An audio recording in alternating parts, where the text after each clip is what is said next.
Yo, what's cracking? This your homeboy Ice Cube, and you tuned in to Everything Snowboarding and More podcast. You know what it is, baby. Hey everybody, this is Mike. Welcome back to the Everything Snowboarding and More podcast. This is episode number 47.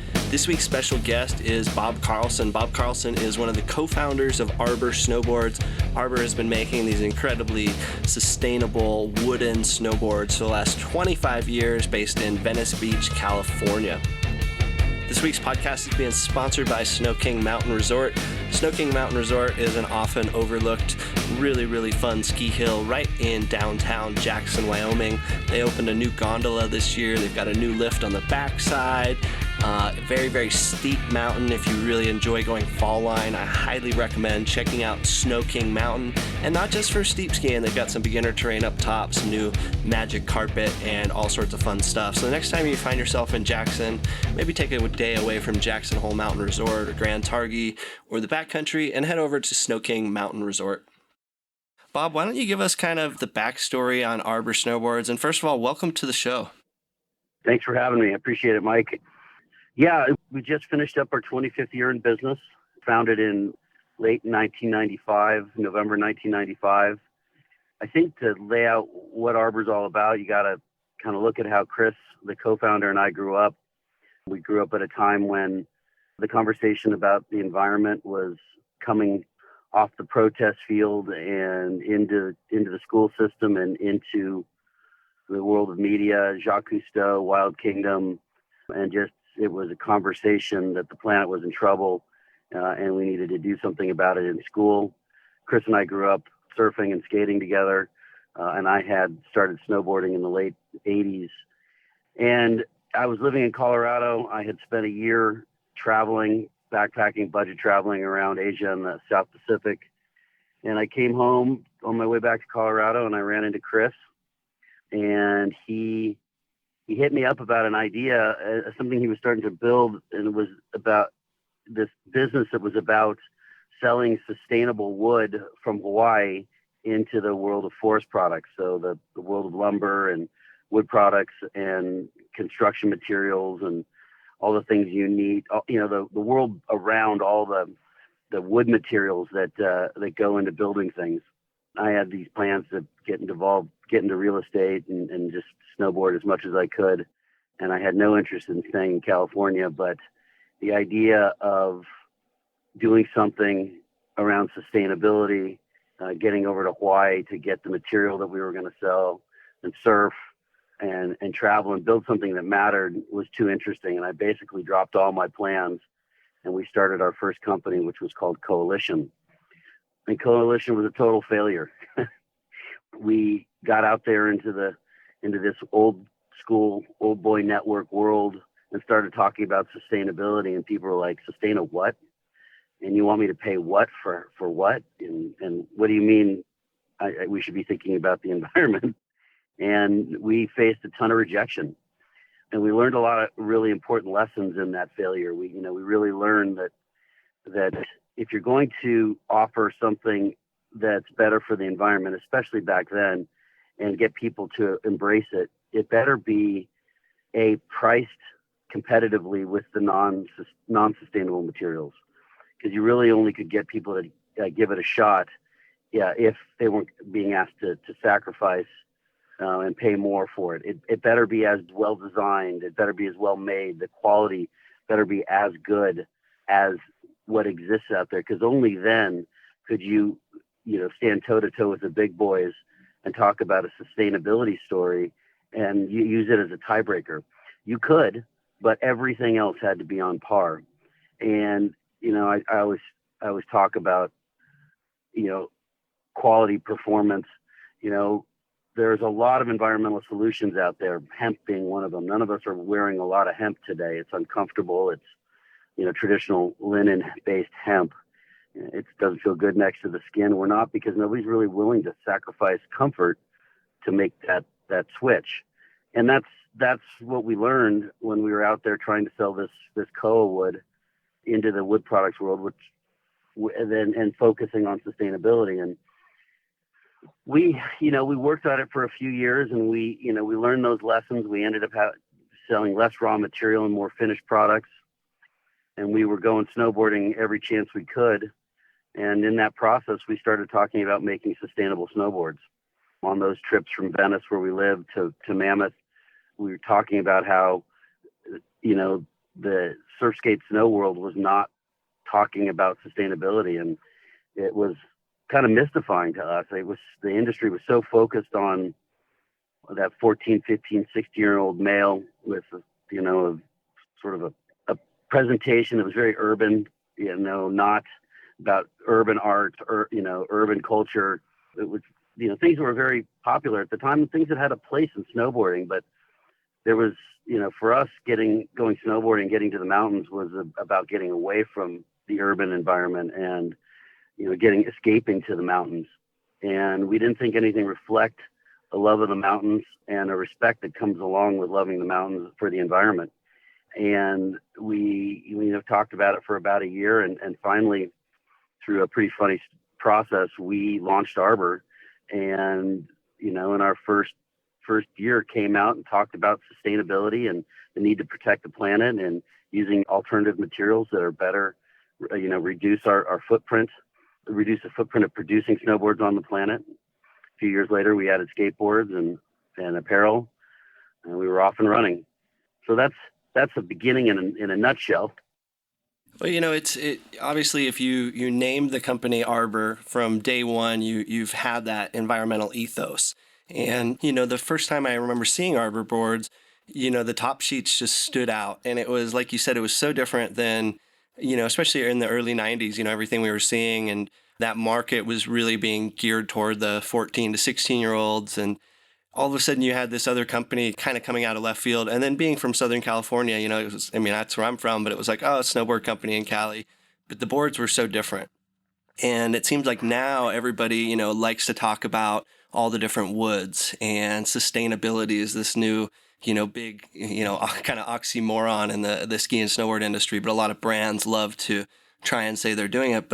And I think that you mentioned in the early 90s, if you were trying to sell a product that was going to be more expensive and your target audience was 14 to 16 years old, $1,000 snowboard or something that was even a couple $100 more, just because it looks nice, people wouldn't do that. And so now all of a sudden we see the Arbor stuff. And for the last, at least 20 years that I've been doing this, it seems like every year you really focused on that sustainability and that stewardship aspect. For anybody that doesn't know, what does the word arbor mean? Arbor is a Latin word for tree. And I think for us, obviously, forests are where we get our renewable, sustainable wood materials that we launched the brand with, with sustainable wood and bamboo top sheets and sustainable wood cores were the first things that we changed in the way we constructed our boards. We also were first to bring recycled metals and recycled plastics and bioplastics and more environmentally friendly finishes and waxes through the years. But we launched with wood, and wood was important for us to sort of get out there and not just have a change that we were talking about, but something people could see. The wood top sheet was so much different than the heavy graphic top sheets of the era, and loud, bright colors, strong messages. We came out with these clean wood tops, and each wood that we used had a story about sustainability, about the natural world, and a look that was different. And it was cool because every single board we made, because the nature of wood grain was one of a kind. And we were able to get out there. We literally used the word sustainability in our first catalog in 1995, which I probably started putting together in 94. That was what we launched for. We launched Arbor to focus on, making snowboards that were sustainable and of a high quality, really high level of craftsmanship, which, if you know about sustainability, a lot of it ties to durability and how long things last, and less disposable products. So things that are built to last, built to continue performing, don't end up in landfills, and you don't have to make new ones quickly. You can do better by the planet when you make products that last. So Sustainability and craftsmanship were the two pillars with which we launched the brand on, but it wasn't easy. I will tell you that in the 90s, mid to late 90s, when we would talk about the environment and the need to protect it and the need for people who use the environment as a playground to be out in front of the discussion around sustainability. And at that point, it was mostly academics. Nobody, in surf, skate, snow was talking about environmentalism. In the larger outdoor world, you had Yvon Chouinard from Patagonia, but he was kind of a lone voice. And he's actually the first guy I ever gave a snowboard to as a way just to say thank you and tell him how much I appreciated his inspiration. But when we jumped into snow and skate with a message about protecting the planet and environmental conservation and sustainability, people straight up laughed. People were like, that is so soft. I don't get it at all. And, something that we saw so clearly as being important was not what core snowboarding got. And it was tough. We had a certain amount of pride and we believed in what we were doing. And we were focused on this message that was so outside of snowboarding. We were just two kids that loved to snowboard. We hadn't come through the industry. We weren't reps. We hadn't worked in a shop. I hadn't gone and worked at another company. We were just guys that knew how to build things with a tradition of craftsmanship and manufacturing with wood and a years-long love of snowboarding. And that was it. So we weren't really tuned to sort of the endemic attitudes of the time. And that allowed us to get going, but we ran face long into a wall of sort of what was cool and what was not cool in snowboarding.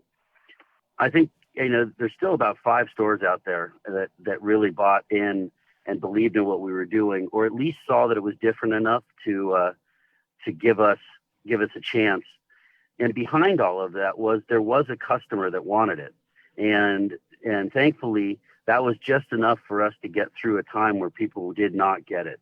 It's amazing, the millennials, Gen X was really not receptive, but when millennials came into the market and then now Gen Z, our message has been, very, very resonant. But in the 90s, our generation was hard and sort of exclusive and not open-minded to new ideas. And we had to battle through that. I think in the end, it made us a tougher, better company. And we're probably here because of the challenges that we had to push through. And we're definitely here because of that. But it was not accepted. And we had to find a way to work around that to get to our customer. And we also had to find a way to embrace it. And really, for us, that was reaching out to athletes and also artists and bringing people who were more endemic to snowboarding into our collective of people and broadening the who managed and ran and built the vision for the company. Well, we focused and continue to focus it to this day on sustainability and craftsmanship. And it would be really easy for you guys to kind of, ride that story to the bank, but you're taking it a step farther. Now you have a forestry project going on in Hawaii. What's going on there? So we've actually done that since day one. We've thought a lot about how to be good stewards of the environment with give back. And we thought a lot about that with the previous business and had made give back commitments with Coalition. With everything that we sold, we committed to planting a certain amount of trees. And as we launched Arbor and kind of looked at what we could do, could we work with a big national organization? Could we form a national organization? And had been doing it long enough to see that a lot of people were spinning their wheels. A lot of people were lobbying the government to change. A lot of people were, working with big organizations and seeing very, very little actual tangible effect on the planet. So we just decided to start a program which we call Returning Roots and just go plant trees ourselves. Find local partners that could help us get trees in the ground. We kind of did an end run around the environmental industry at the time, and because we just wanted to actually see a positive change on the planet for our give back efforts. And we picked Hawaii for a couple of really specific reasons. Obviously, Hawaii is where mankind invented the concept of sliding sideways. The native Hawaiians 1,000 years ago, 800 to 1,000 years ago, depending on who you talk to, invented the sport of surfing. And that ancient sport led to the modern sport of surfing, which inspired the idea of sidewalk surfing, which is skateboarding today. And both of those inspired the idea of sort of surfing mountains, surfing snow. So everything that we do in the surf, skate, snow world really ties back to the native Hawaiians who created the idea that we could slide sideways and inspired all the fun that we have today. So we're not just putting roots back in the ground, we're giving back to the roots of the whole surf, skate, snow experience. So it's supporting the environment, it's supporting the place and the people that created the world of surfing, skating, and snowboarding. It's also, for us, it's a way of really restoring the whole biodiversity of a forest, not just planting trees. So many tree planting efforts are just planting softwoods in clear cuts that will be cut again in 60, 70 years. We spend $60 a tree. We get into a piece of land, get the unindigenous plants and animals out. We put nutrients back into the soil. We put up fences to keep the unindigenous animals out. And then we start planting koa trees. And then we also plant all the other interim, low-level, medium-level trees and plants, native plants, that help restore the whole environment, creating the kind of biodiversity that brings the bird life and the insect life back. And basically, we're planting a whole forest rather than just rows of trees. And then we put CC&Rs on the land so that the land, the deed restricts the land from ever being cut or harvested again. And it's funny because it's not something that's easy to put on a tagline and make a one for one, or make into something that people can easily understand through a few words. It's a really complex effort to fully restore the full biodiversity of the original environment that existed in these koa forests that were all chopped down at one point to raise cattle. And it's about restoring those natural environments and in a way that they'll last and be there for generations to come. I always joke, but it's not a joke. I intend to camp in these forests with my grandchildren, fully restored koa forests, both on work we've done on Maui and on the Big Island of Hawaii. And that's called our Returning Roots program. And it's something we've done since the day we launched the brand. Every year we've donated to planting. Every year we've planted trees in Hawaii, and really, again, focused on putting those roots back in the ground and supporting the roots of the surf, skate, snow experience. It's so rad because it's full circle. Thich Nhat Hanh just recently passed away, the Buddhist monk, and he talked about how everything's connected, and, trees have the ability to make their own rain. And so here you are in, the Pacific, and you're planting this, beautiful forest. And not only is it going to help, the native culture and the Hawaiians and all the people living there and the fauna and the, all the animals, but those storms are going to now track across the Pacific. And then all of a sudden now Southern California is getting rain, and Mount Baldy and Big Bear. And then that same storm's going to track across and hit Utah, and then ideally Colorado, or maybe it goes up north. And so it's really amazing that you guys see that story. And a lot of other brands are trying to talk that story, but sustainability is a tough thing. And you had mentioned, Yvonne, he, the time that we had spoken, I think in his book, his latest book, he says, sustainability is an oxymoron. And the outdoor industry for many years has really done a good job of kind of greenwash. Hey, this product's recycled, or it's made out of recycled bottles. I mean, Patagonia has completely walked away from saying, our whole line is made of recycled stuff. And so we're really starting to figure out that it's easy to talk about this stuff, but to actually walk the walk, and then to be conscious of, your supply chain. And you mentioned, your metals and where your wood's coming from. Do you guys know how many trees Arbor has put in the ground at this point? It's hard to say. I can tell you that our latest give back, we're part of an effort that has put over 550,000 trees in the ground. But how do I quantify that for you when we're also putting in ohia and sandalwood and other plant life that's just as critical as the tall, obvious koa trees that we're putting in the ground? Well over 1 million with this latest project, and that is just something we've been doing for the last 5 or 6 years. It's hard to say because we're not focused on the individual tree. So I can say to somebody, I planted a tree for every, board you bought. We're not interested in that. We're interested in actually restoring the environment. Sustainability is an oxymoron if you let it be. I always tell people recycled plastic is still plastic. Bioplastic is still plastic. The same chemistry we get out of plants, the same chemistry we get out of petroleum is the chemistry we're getting out of modern plants. We're looking for the same chemicals to make plastics. The only difference between bioplastics and plastics made from petroleum are plants that are living today and plants that lived 1 million years ago. Well, so why is it better for the environment? Most people don't even understand that it's only about the carbon footprint savings that you get when you use a bioplastic over a traditional plastic. And the savings can be as much as 40 to 50% because you're not having to pull it out of the ground, transport around the world, refine it. You can pull it out of a local plant that's native to your local environment, and you can hence get that chemistry easier. But it is still the same difficult material that you're putting into the environment.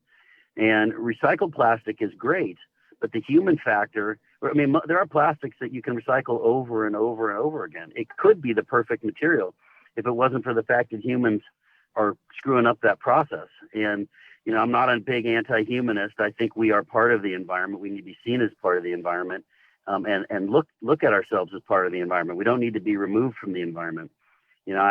I always say that a chairlift is a pathway to being environmentalist.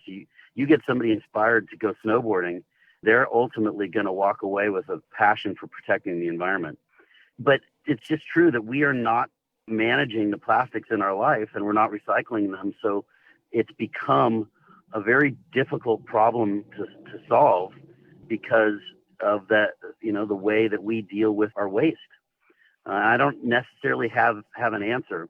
We've always tried to be really honest about where we are. We have a real progress, not perfection, look at sustainability. About 80% of our processes and our products, our materials, are sustainable, and we're working on the other 20%. We are not perfect, but we continue to aspire to be perfect. But we want to tell people that. We want to tell people that the bioplastics aren't perfect. We want to tell people that recycled plastics aren't perfect. There's a whole movement to do these, for example, to do this biodegradable materials. But if you look at the fine print, they're not biodegradable. They need to be brought back to a single place and submerged in a bath of chemicals so that you can break the components up and then they can be individually dealt with. Biodegradable to means that you can throw it in your backyard and inside the biosphere, it will degrade to its natural components. So many things that are being called biodegradable are not biodegradable. You look at biodegradable plastic forks, read the fine print on the box. They have to be sent back. And once they're sent back, you're doubling the carbon footprint. So when you have a reverse distribution model to try to bring something back to deal with it, well, guess what? It's going to take as much fossil fuels to bring it back as it did to get it out there to the world. There's so much hypocrisy. And the only way to make it not hypocritical is to be honest and tell people what's good, what's bad. We're not there yet, but it's steps towards a better future, not, the future, not that we're doing things perfectly now. And it sucks because when we talk that way, like everything's great, and then people discover that it's not great, or worse, when we tell people that it's terrible and they discover that it's not as terrible, some particular part of the environment, we lose people, and they call us out as full of shit, and we lose people's passion for protecting the environment. So I think honesty and transparency is the only way to offset the potential for hypocrisy and in an effort around sustainability. And I like that you're being completely open and honest about that. And I think that there's really only a few brands that do understand that. You said 80%, that 20% you're working toward, but you also know that that's still there. I had this talk, again with Patagonia, and I said, well, why do you guys send everything to me? I get it, and it's in a box, and then it's in a plastic bag within the box. I said, isn't that wasteful? And they said, well, when they tried to stop using plastic bags, because obviously, how can we reduce our footprint? 30% of their stuff got returned as being damaged in shipment. And you had just mentioned, the carbon footprint. You start sending stuff back and forth. One of the things I have on my website, on the About Us page, right at the top, it says, don't buy what you don't need. And I work in an industry where I'm trying to tell people, okay, this is the gear you got to buy. But it's also really, especially in ski and snowboard, it seems really wasteful where like if you live at a resort, it's like, well, you got to have a new jacket every year and you got to have a new board and, and maybe a new split board. And it's like, wow, I grew up surfing. I still have boards from the early 90s at my mom's house that still rip, old Lost boards, old, Chaz, all of it. And they're rad. And I don't really see that in surfing. Like I had a wetsuit for 15 years. I think now I've had my wetsuit for 4 or 5 years. And so somehow in the ski and snowboard industry, it's a little bit more wasteful, but now we are starting to hear people really, talking about these environmental stories. If there was the ability to have a factory like SWS, obviously a very green, I think it's one of the most green, if not the first or second in the world. If there was an ability to have a factory like that in the United States, how much would that help cut down on the carbon footprint? Or is it not really a big deal to be getting wood from Hawaii and sending that wood to a factory that's across the world and then getting that wood sent back as a snowboard? Yeah, that's really, again, there's that honesty thing. I've seen other companies really brag about their carbon footprint because of the location of their factory. And that's just bullshit. The global brands are selling and shipping product to China and Japan, to Europe, to North America, to South America. This is a global business. It's a global sport. The same with skateboarding, same with surfing. The only way to reduce the carbon footprint from the shipping of our products around the world, other than offsetting it with the planting of hardwoods, and that's something we should talk about, why hardwoods as opposed to softwoods. The only way to do it is to put factories in each market. Ideally you have a factory in Europe, you have a factory in Asia, and you have a factory in the Americas, North America preferably. And then you can do that, but the problem is economies of scale. We're just not a big enough industry to get the economies of scale that makes that doable. Even the biggest companies out there that have almost got there have pulled back on doing that kind of manufacturing. So it's tricky for an industry like winter sports or skating, surfing to do that. So the answer for me lies in the type of materials you use and how you offset the carbon that you're burning to produce and ship your products. And for us, that's with the planting of trees and the Returning Roots program. But that's tricky too, and like I said, people plant softwoods or non-tropical hardwoods, and they don't realize that the carbon offset is only for the life of the tree. When a softwood dies in a forest, even if it's protected and not cut down, it's actually interesting when you make something out of a wood product, you're locking up the carbon for the life of the product. So if you have an antique desk, that's carbon locked up for as long as the life of that product. But assuming that the tree is living a natural life and is not part of a farm, a tree farm, and where it's going to be made into a product, if that softwood dies, it rots, dry rots. Even if it's in a wetter environment, it basically dry rots and releases its carbon back to the environment.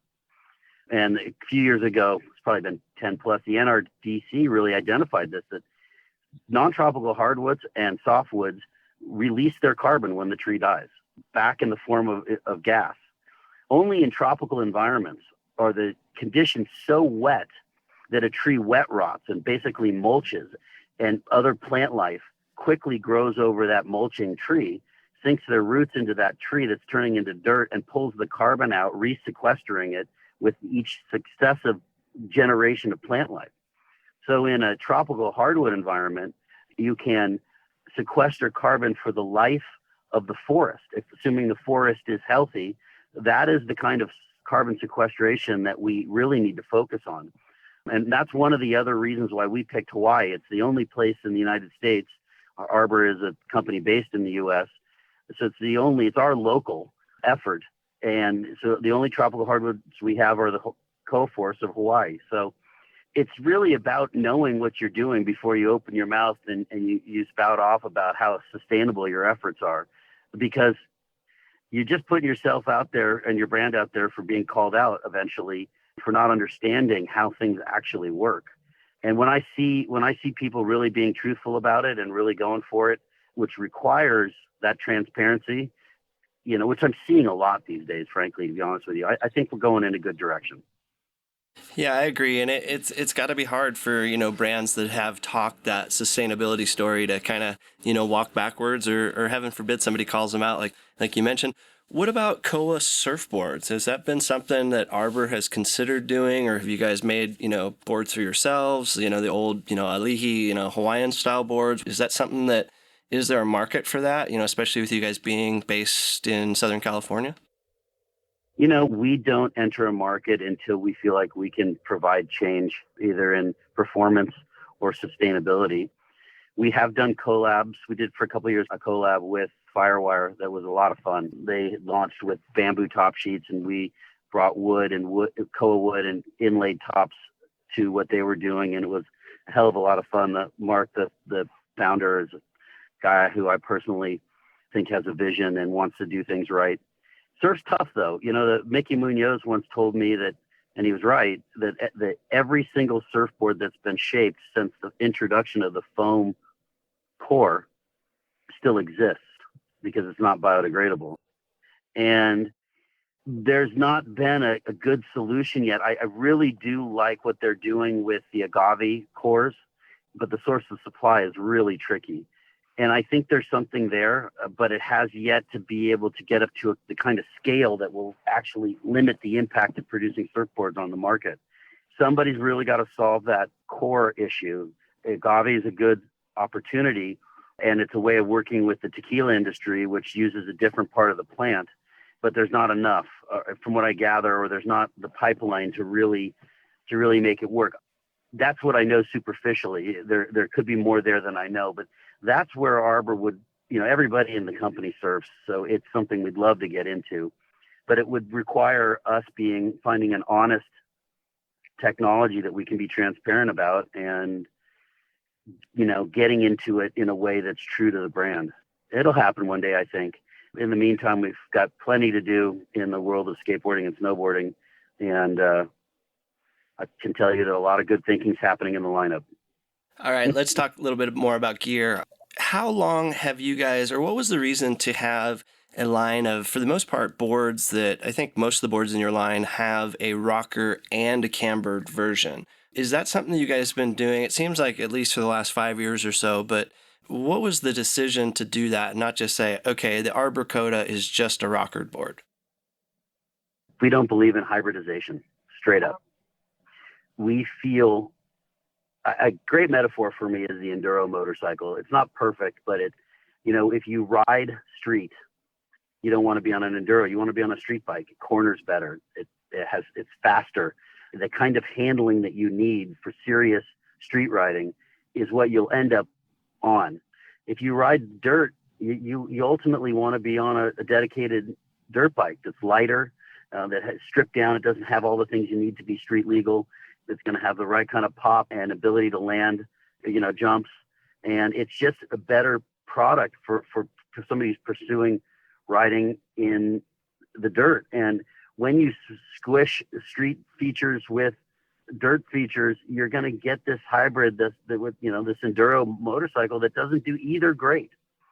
And we kind of believe that both camber and rocker have a really important place in snowboarding. When you size somebody up for a board, you first talk about, what's their skill level. And then you talk about where they want to ride, what terrain do they want to ride. You'll talk about price, what can they afford.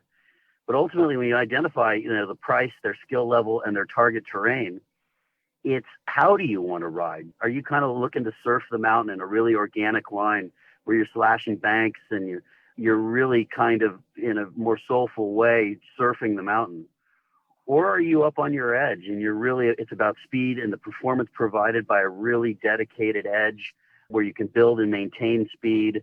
You've got that camber shape that provides that leaf spring pop and an ollie or out of a turn, and you're really pursuing steeper lines. So true camber, pure camber also has a great place. And when you start mixing camber and rocker for us, and this is just our philosophy, and we don't want to say we're better than anybody else's philosophy, but this is ours. When you start mixing rocker and camber, you give up on all of the benefits of each.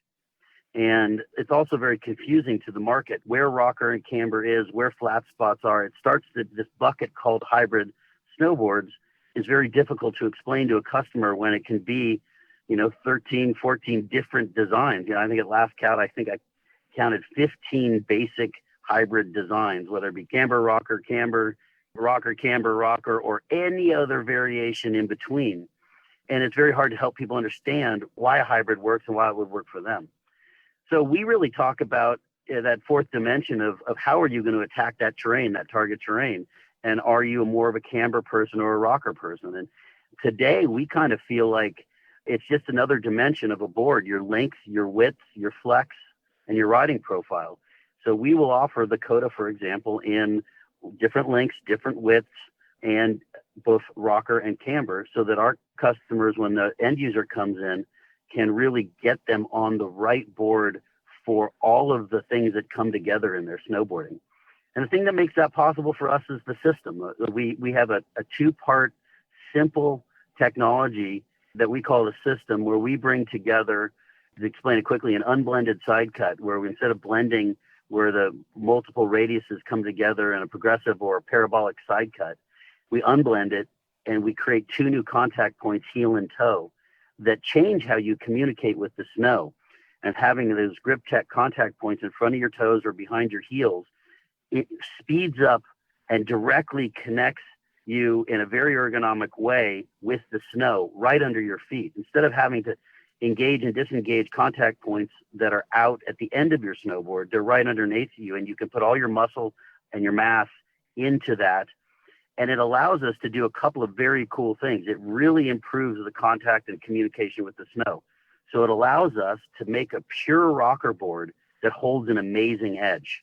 So at speed, in bigger landings and steeper lines, our rocker shapes hold an incredible edge because of the way we build our side cuts and add contact points underneath your feet. And then when you load the board at higher speeds and steeper steeps, bigger landings, the outside contact points kick in, and you have four places that the board is really holding on to the snow and connecting that whole effective edge in a rocker board. But yet we haven't sacrificed any of the loose, fun, surfy performance that is so great for easy turning and spins and just that surfy vibe. We haven't sacrificed any of that. Then in our camber boards, we can, instead of doing these traditional radial camber, we've always used a parabolic shape in our rocker and camber. It allows for lower rocker, so those outside contact points kick in sooner. But in our camber boards, we do a parabolic camber that's lower to the snow and doesn't have to have such dramatic sort of arc for those outside contact points that connect with the snow, which makes a board very catchy and a camber board very catchy, very hooky, very overly grabby. And with parabolic camber, we can flatten and clean out the board so that it's not so aggressive in its leading edge, because you've got grip tech under heel and toe. So you can de-emphasize those outside contact points and make a cleaner riding, smoother riding camber board that's not so catchy and hooky and overly grabby, yet not sacrifice any of the performance of riding true camber, any of the pop and the power and the very effective, very aggressive, effective edge. All those things that you want with a true camber board, we don't lose any of that through hybridization, yet we've made a cleaner riding camber board through, again, this combination of grip tech and parabolic shaping. It reminds me of, like when a brand comes out with a multi-tool and it's like, well, this can be a fire starter and a shovel and a flashlight. Well, it's not going to perform as well as just a dedicated flashlight or a dedicated fire starter. And so I think you guys saw that, and it's like, look, there is different styles of riders out there, and you've got somebody that really wants that light surfy feel, and they get on the Coda and the rocker version and they're just kind of floating and they can, ride really, really light. That's typically how I like to ride, but I also ride camber. And so, with that, it's nice to kind of have that edge hold and have that pop and be able to really kind of load the board up and then to trust the edge. We go back and forth. I mean, we get, rocker boards and cambered boards, and when they don't have as much of a blend, that's when it's truly the best. Because like you said, especially with the split boards, that's what we ran into, is a lot of brands were doing these just really crazy profiles. And I've probably beat this as a dead horse on this profile or on this podcast, but we had these really wavy, bottoms, and it would go rocker, camber to rocker, hybrid. And then obviously on the skin track, that's points of contact that it's going to make it harder for the board. And then as Jeremy Jones and I talked about, I said, I have a feeling when you're putting skins onto a board like that, it's making it a lot harder for that skin to stick to the board, because now there's, if you think about it in theory, there's these little up and downs, as opposed to like the skin being taut to the end and the other end and just having a nice kind of a plain, even surface, whether that's a rocker or whether that's a camber. And so to have this, I mean, it's great. It really shows that, and everybody's very specific. I mean, I remember a couple of years ago, I saw a Gooch and I said, I'm on this Coda rocker split board and I really love it. And he said, you got to be on the camber one. I was like, okay. And then I tried the camber one. I was like, holy shit, this is really good. I mean, I liked both of them, but definitely for a different type of rider, if I'm split boarding and I'm going to be out there for a whole day, or if I'm guiding, or if I'm going to be putting the skin track in, I definitely want to go, an Arbor, cambered split board as opposed to the rocker. Rocker's a little bit more fun, but, on the skin track, it definitely can have their issues. But I think you guys saw this, and for the split board specifically, I thought I remember a few years back, you guys kind of adjusted that profile just a little bit. Am I right on that? Yeah, so our parabolic shape is 5 circles. So along the running surface. So 5 rocker shapes or 5 camber shapes. But the amount of tunability that we have in our boards by having a blended 5 radii parabolic shape, either in our rocker and our camber, is amazing. And with our rockered split boards, we lowered the board in the back so that you have more skin contact from your front foot all the way to the tail of your board, which improves the skin track performance. Gooch is right. You're going to sacrifice a little bit of your up performance to be able to have a rocker in that pure power line that you're going after. If you're up and you're down, have some mixed conditions, some wind blown, some crust, that camber board is going to feel a lot more confident. It's going to give you more confidence in those mixed conditions. But there's nothing like being on a rocker board on that day where you're riding nothing but powder. It just is oriented to the snow dynamics like a boat's hull or a surfboard is, which is rockered in fluid dynamics. And it just wants to, with every turn, move up out of the snow because of the way the edge and this riding surface are oriented. So again, there's people who don't want to sacrifice that rocker performance in the PAL and will deal with a little bit less on-skin performance, and they'll ride our rocker splits. And there are people who want the mixed condition performance of riding performance and want the better on-skin performance, and they'll ride our camber boards. But for us, that's how we see it. We see these as 2 pure technologies, pure rocker and pure camber, and they each have a viable place in the market. And we've just made the decision not to play in the other bucket, into the hybrid bucket world, because, again, it's confusing. There's no way of explaining it to a customer because of how many different types of hybrid designs are out there. And it's arguable. The performance for me is always arguable, and whether you're talking about skins or just on snow. So, we've just decided I think we're kind of purists at heart, and we just have decided that hybridization has no place in any of our snowboard line. I like that. And I know that a lot of the other brands listening to this podcast, and so hopefully some of the designers and reps and the people I've been kind of hammering this home to hear what you're saying. And obviously you don't just take any board in the line and cut it in half and make it into a split board. Not every board should be a split board. And the stuff that you guys have, I mean, you got the Gooch, the Coda, a couple women's boards. Is there a third split? We're doing MFRs is split. The Coda and the Swoon are split. That's our rocker offering. And then we have Gooch's Pro model is split. His new Satori, which is coming out next year, is split. MFR's Veda is split. And then we have a new price point split, which I'm really excited about. One of the great questions that I have been asked is, why are split boards so much more expensive? And, is it directly related to the cost of construction? And I don't think we've been able to always justify that. And for us, if we care about split boarding from an industry standpoint, and we want, and this is people have mixed feelings about this. Certainly COVID didn't help, but if we want people to be able to experience the backcountry, hopefully safely, with the right kind of training and with going out with the right people. In 26 years of doing this, I've never not known somebody who knew either directly or somebody who was at least removed by no more than 1 degree who died in the backcountry.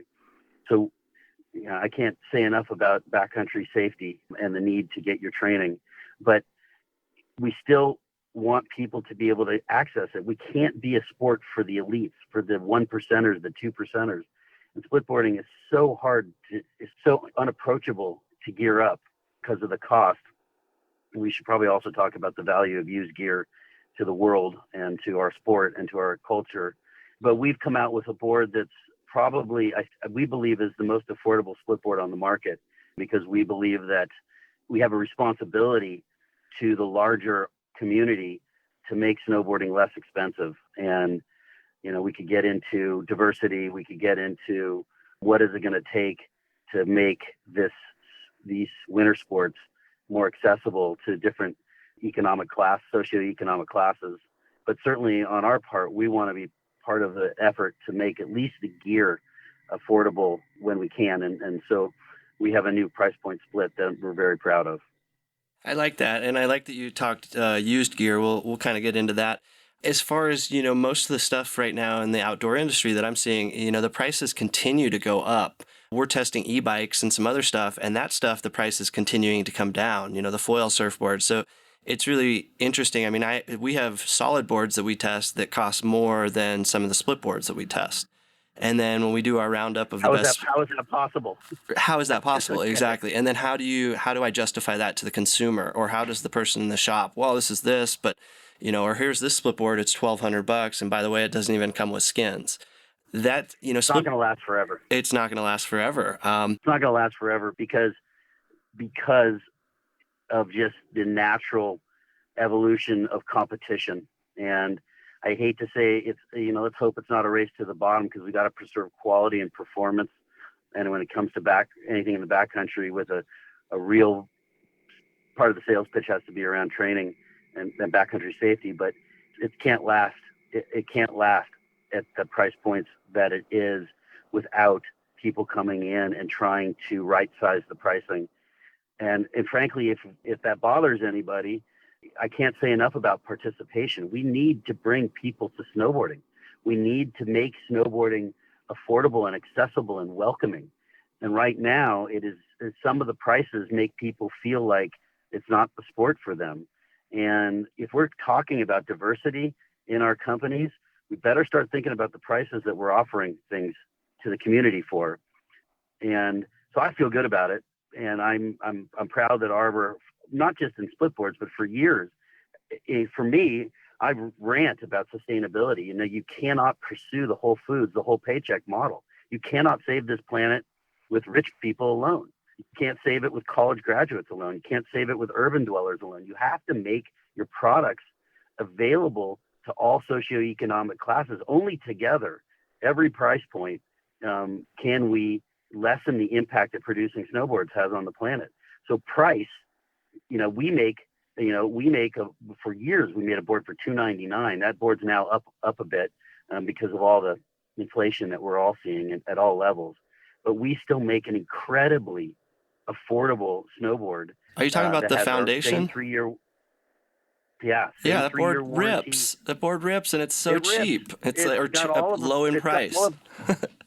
It's got all of our grip tech and parabolic shaping. It's got our same warranty. It's made in the Dubai factory with 100% solar power.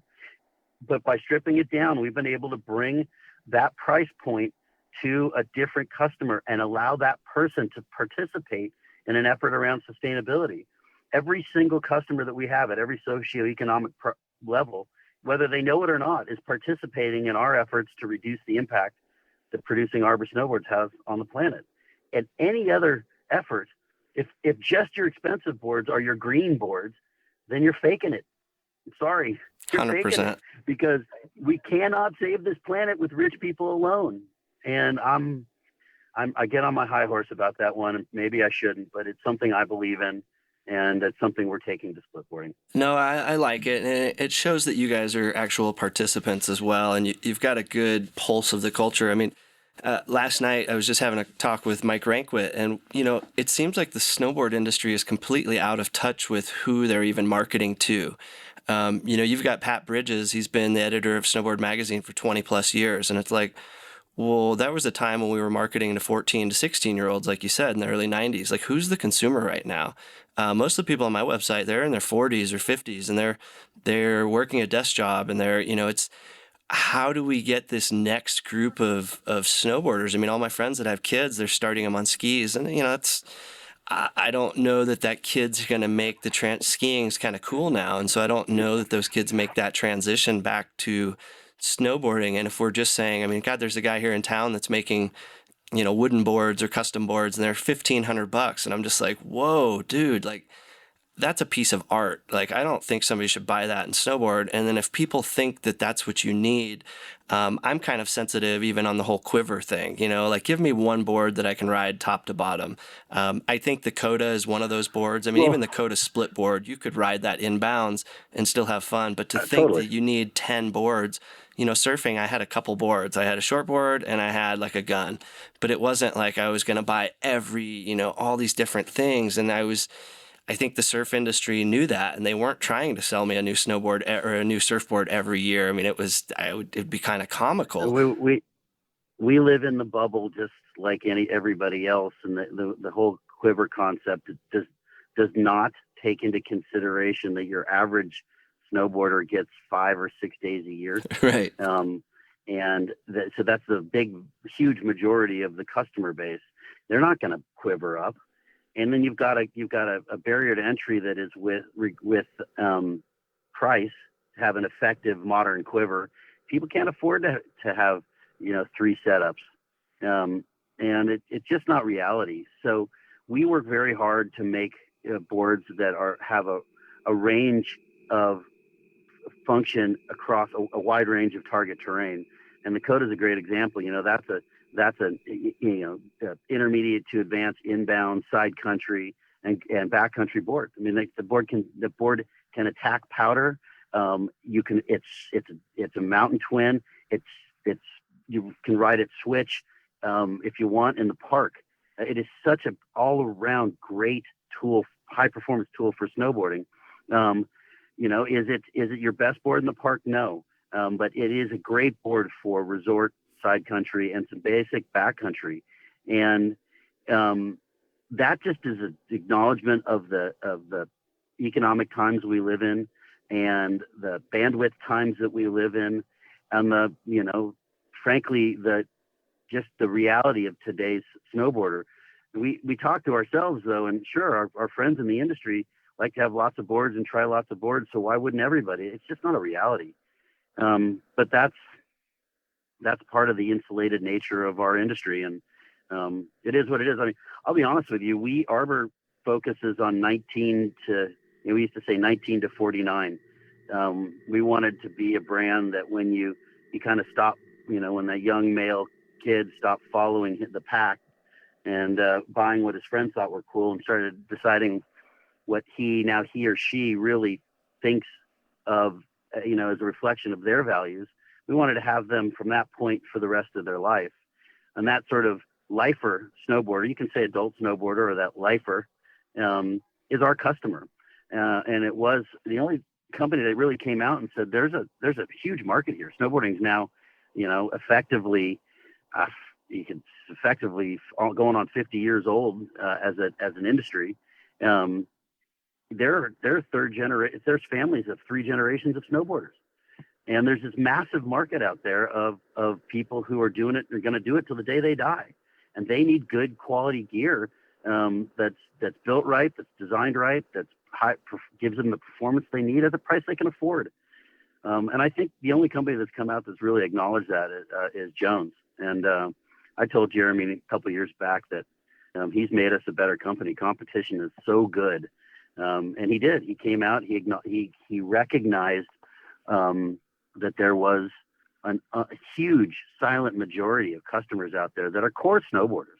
if you're dedicated to snowboarding and it's your life and it's part of your identity and you dream about it in the summer and you can't wait for that storm to come through, or just even a day of going and riding the groomers, you're as core as shit.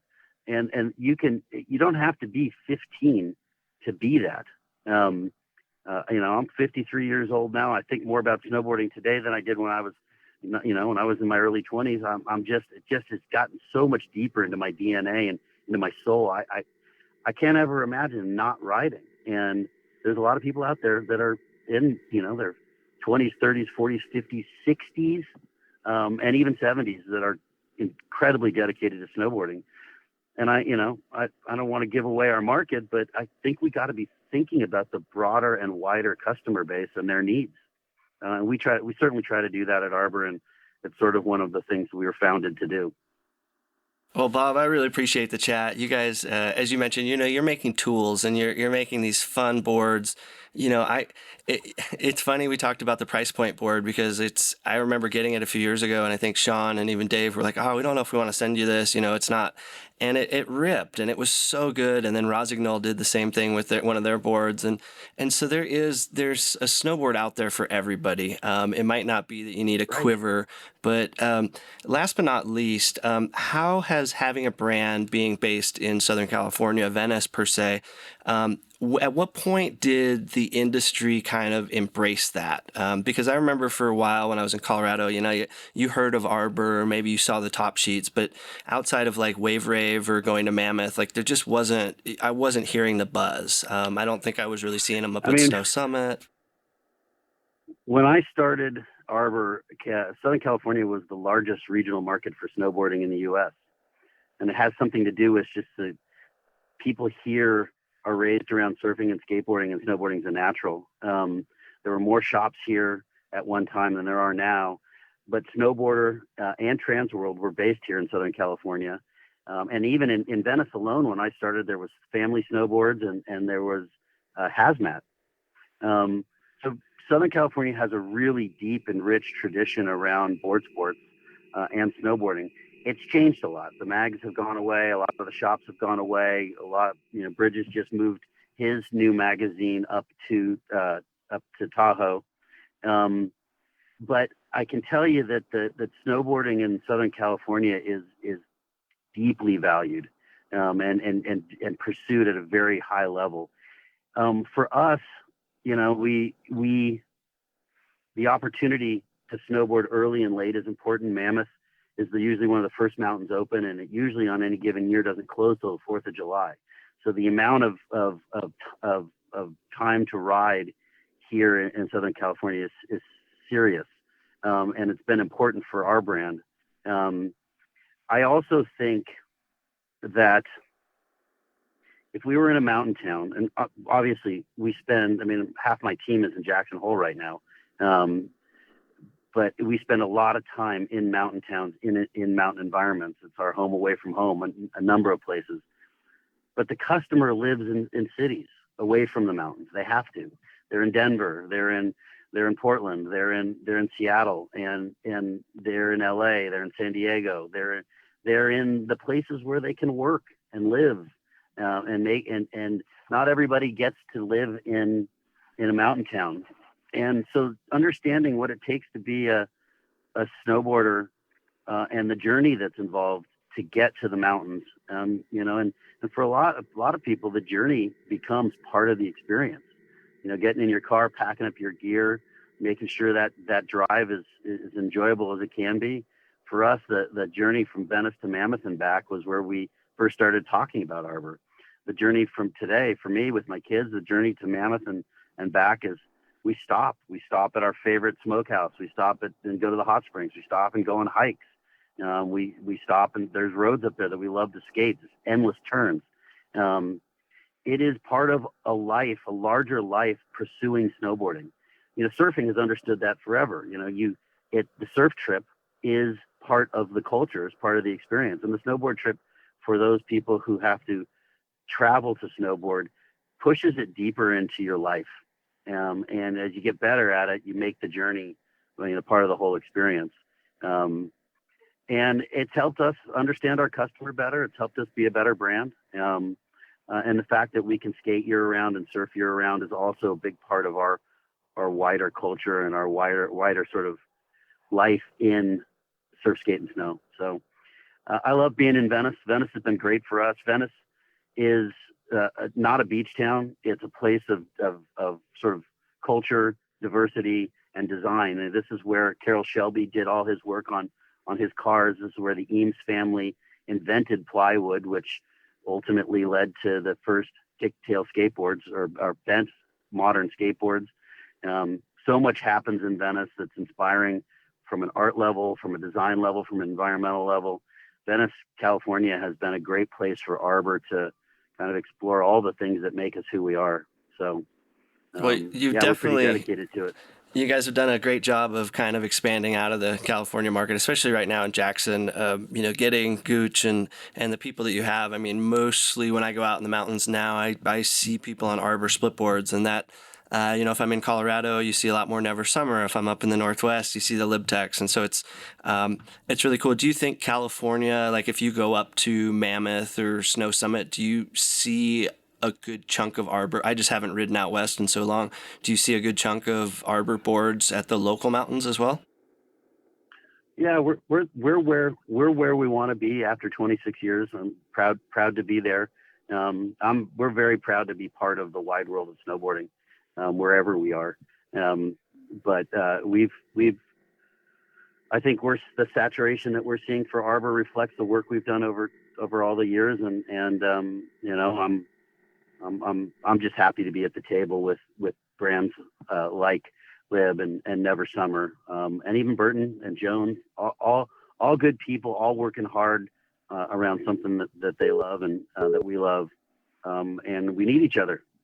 A healthy industry acknowledges that we need each other, and we need each other to be strong and creative and working hard to make this industry great. Arbor over the years has become less centralized. We have the collective is hopefully an upside down pyramid. I'm at the bottom, just reminding people that it better be sustainable and it better be about craftsmanship. But everything else, that I leave it up to our athletes, our artists, our young managers to color in the lines and keep it fresh. And that's happening today, here in Venice, and then all the little hubs that we have around the country and at this point around the world. So it's pretty rewarding, I'll be honest with you. Well, right on, Bob. I'm stoked to have had you on the podcast. I will definitely hit Dave up about getting one of the new splits to try out. And thanks for really walking the walk. And it seems like you kind of had this mindset from day one when you went from Coalition to Arbor, and just it's authentic, and it really has that Patagonia feel.